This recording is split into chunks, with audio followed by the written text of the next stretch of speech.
Halo guys, selamat datang di podcast Siap Session. Jadi untuk hari ini kita akan membahas tentang topik motivasi dan kompensasi tenaga penjualan. Sebelum itu, lebih baik kita perkenalkan diri dulu. Sebelumnya perkenalkan, nama saya Yena Damayanti dengan NIM C01233550. Saya Rutmayanti dengan NIM C012355. Dan saya Lestari dengan NIM C01233349. Baik, kita bisa mulai dengan motivasi tenaga penjualan.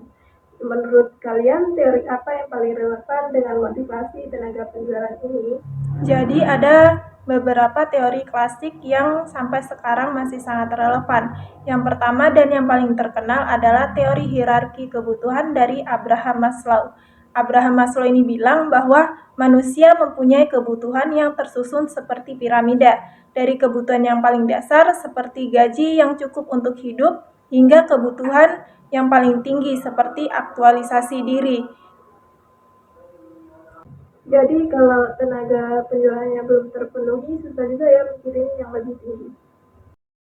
Iya, misalnya seorang sales yang gajinya tidak cukup untuk membayar kontrakan. Dia tidak akan fokus ke target, tapi dia akan fokus ke survival. Makanya pondasi kompetensi finansial ini sangat penting sekali. Nah, saya mau tambahkan teori yang menurut saya sangat praktis terhadap manajemen sales, yaitu teori 2 faktor yang dikemukakan oleh Frederick Herbert, yaitu hygiene faktor dan motivator. Bedanya apa? Nah, the hygiene factor itu adalah faktor yang dimana tidak ada yang bisa membuat orang merasa puas, seperti gaji dasar, kondisi kantor, atau kebijakan pemerintah. Nah, itu pun kalau ada, itu tidak akan membuat orang merasa untuk termotivasi. Sedangkan motivator itu seperti pengakuan, tanggung jawab, peluang berkembang. Itulah yang benar-benar akan mendorong orang untuk meningkatkan performanya menjadi lebih baik. Dan ini insight yang sering diabaikan oleh manajemen. Banyak perusahaan fokus hanya pada kompetensi finansial, padahal tanpa pengakuan dan kesempatan berkembang, sales tetap tidak akan termotivasi secara penuh. Oke, menarik. Tadi ada juga disebut tentang teori Petrum ya. Iya, teori ekspektasi dari Viktor Fromm ini mengatakan bahwa motivasi seseorang tergantung dari 3 hal. Yang pertama, apakah dia percaya usahanya akan menghasilkan performa yang baik. Yang kedua, apakah performa yang baik itu akan menghasilkan reward. Dan yang ketiga, apakah reward yang dihasilkan akan bernilai bagi dirinya sendiri. Contoh praktisnya yaitu kalau target sales terlalu tinggi dan sales merasa percuma saja usaha keras jika tidak tercapai, ekspektasinya rendah, dan motivasinya juga jatuh. Sistem kompetensi yang baik harus memastikan target realitas dan reward terasa worth it. Jadi motivasi ini bukan sekedar semangat ya, tetapi ada ilmunya juga, kan?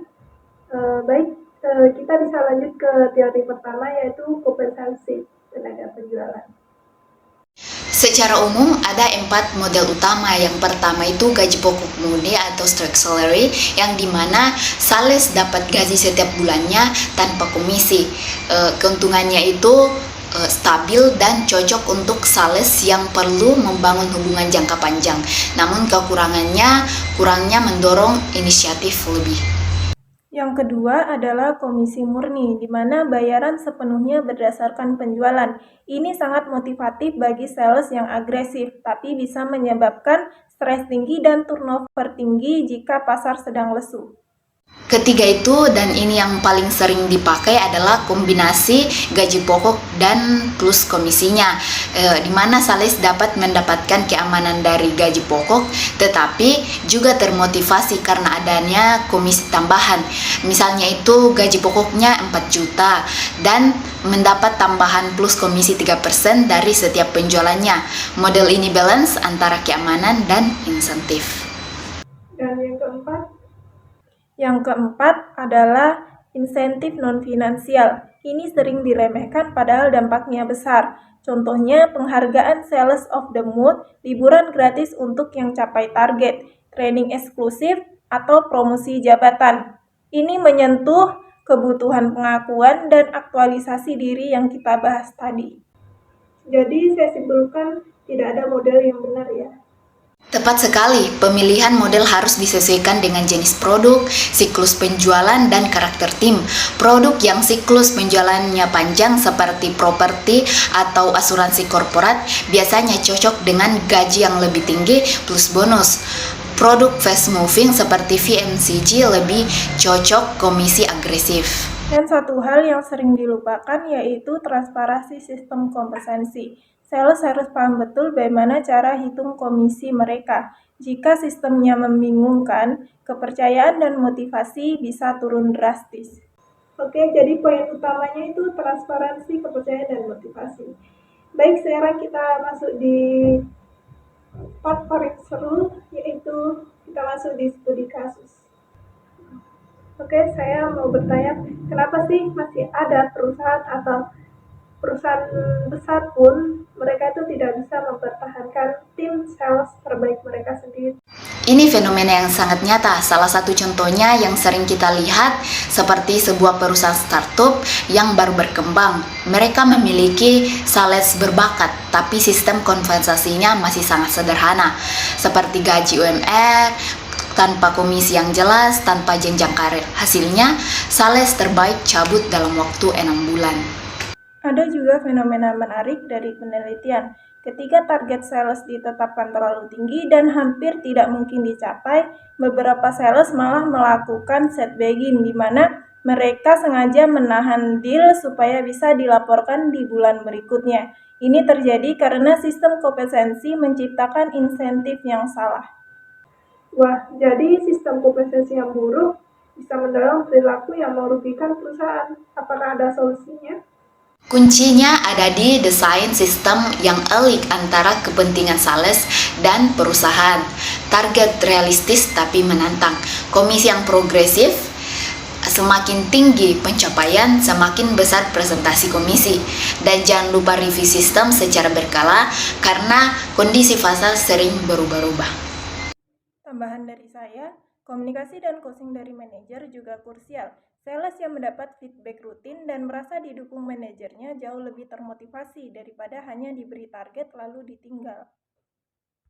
Wah, kita sudah banyak bicara hal-hal luar biasa ya hari ini. Teman-teman narasumber bisa sebutkan satu kalimat takeaway terbaik kamu di diskusi kali ini.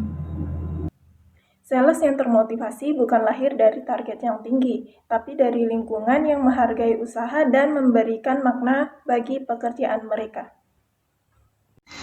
Kompensasi yang baik bukan yang paling besar, tetapi yang paling adil, transparan, dan selaras dengan tujuan bersama antara sales dan perusahaan.